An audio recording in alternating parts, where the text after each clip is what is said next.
Welcome to The Explainer. Today, we are diving into the incredible world of birdwatching. We're going to demystify this hobby and show you just how easy and amazing it is to get started.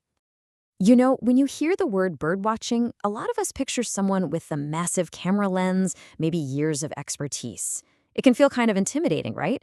Well, that's a common misconception we're about to bust wide open. The truth is, birdwatching is one of the most accessible and, honestly, profound ways to connect with the nature that's all around you every single day. It's about noticing the tiny dramas unfolding in the trees above you, and all it really teaches to start is a little bit of curiosity. Ready to jump in? Great. Here's our roadmap for today. We'll cover everything from the right mindset to the essential gear, where to find birds, and of course, the golden rules of being a respectful observer.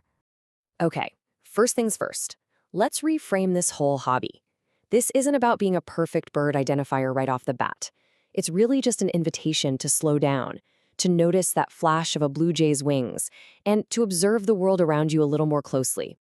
So, let's talk about gear. And don't worry, you do not need to spend a fortune. In fact, there are really only two simple tools that will completely open up your world: a decent pair of binoculars and a good field guide for your local area. Now, when it comes to binoculars, you might think bigger is better, right? More magnification? Well, actually, not so fast. Anything over 10x magnifies every little shake in your hands, making the image all wobbly. Plus, the field of view gets so narrow, it's like looking through a straw. You'll have a hard time even finding the bird. So stick to that 8 to 10x range, and if you can, always try to hold them in a store to see how they feel. Next up, your guide. This is your key to answering that big question: what bird is that? I mean, did you know there are over 10,000 species of birds in the world?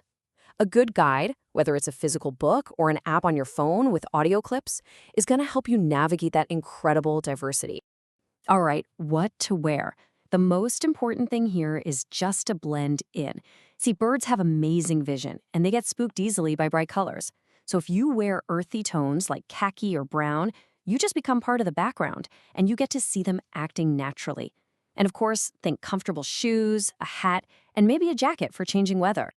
Okay, so you've got the gear, you're dressed the part. Where do you actually go? Well, the good news is you don't need to plan some big, elaborate expedition. Incredible bird life is way closer than you think. Seriously, your journey can start right in your neighborhood.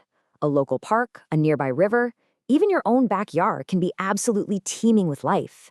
Just take a closer look, and you'll be amazed at the sparrows, bulbuls, tits, and all the other common species you can find once you really start looking.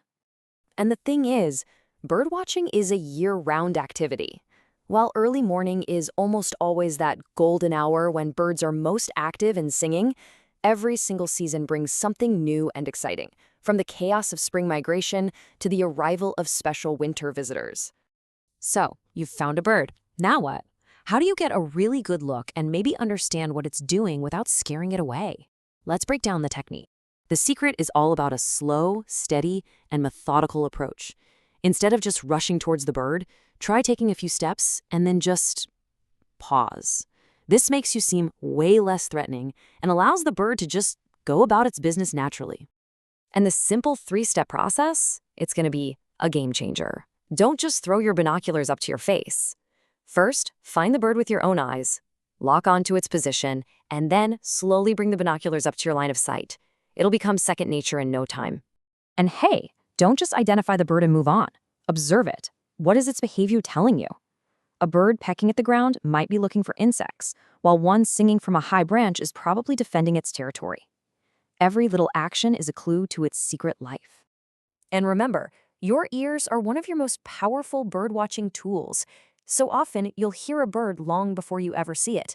Learning to identify even a few common calls, like the chir chir chir of a cardinal, can totally transform your experience and help you pinpoint birds that are hidden in the trees.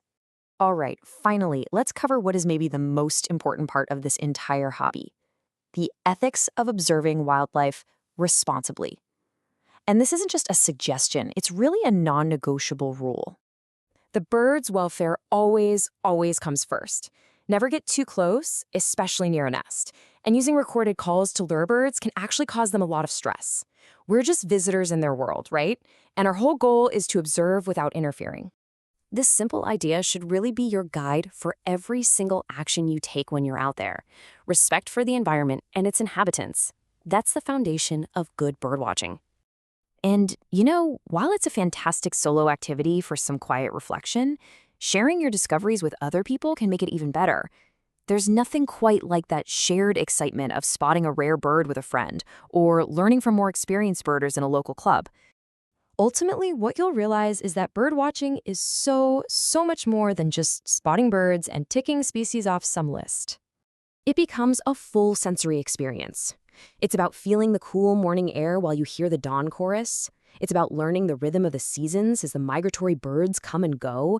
And it's about feeling a much deeper connection to the natural world and your place in it. So, grab your binoculars, head outside, and just start exploring. A whole new world is literally waiting for you, and you never know what you might discover. The only question left is, what are you waiting for?